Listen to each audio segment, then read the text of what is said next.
environmental activists yesterday. Full disclosure, we should say, president of Enbridge, the Northern Gateway Pipeline proposal, John Carruthers, was on the show.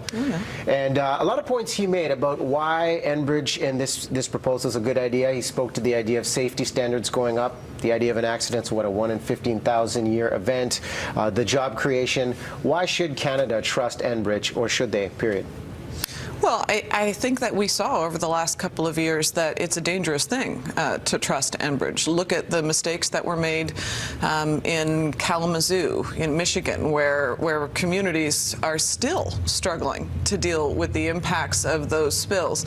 Every one of these pipeline companies has huge spills in their background, major safety issues, because this is risky business. And the fact is that this pipeline poses serious risk to British Columbia, to our coast, to our fisheries, and even their own studies show that they don't know how to clean up a spill, because this isn't just oil, it's bitumen, it's heavy, it reacts different in the ocean than many other oils. And so the government's own study says success of a cleanup of a spill would be being able to remove 15% of the bitumen from the environment. Well, that leaves 85% in our oceans for us to deal with, which has huge ramifications. Yes. Yeah. So when you're speaking to this, the pipeline is one thing, but you're actually referencing the tankers taking the crude to Asia. And so is this really, how are we expecting the government to find a way to move the fuel from Alberta to Asia? Or as an environmentalist, are you saying no pipeline, no rail, no trucking, it just can't move? Well, what we're saying is that we need to make a decision as a country about how much we want to expand the oil sands, or if we want to expand the oil sands, and how quickly. And that we don't need these pipelines unless we're making a decision to rapidly expand the oil sands, and that has huge implications.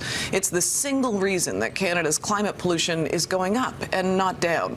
It has huge implications for water and air in Alberta. So that's the conversation that we need to have. Of course, we need to move some oil. Do we want to design Canada's entire economy so it's dependent on the export of this very dangerous resource? There are other alternatives. What's the compromise there? What's that tipping point line of we can move some and still be environmentally friendly? Is there a line there? Well, sure. Canada right now has a very strong economy and lots of other sectors. And people think, well, you know, the oil sands industry is often saying this is what keeps our hospitals open.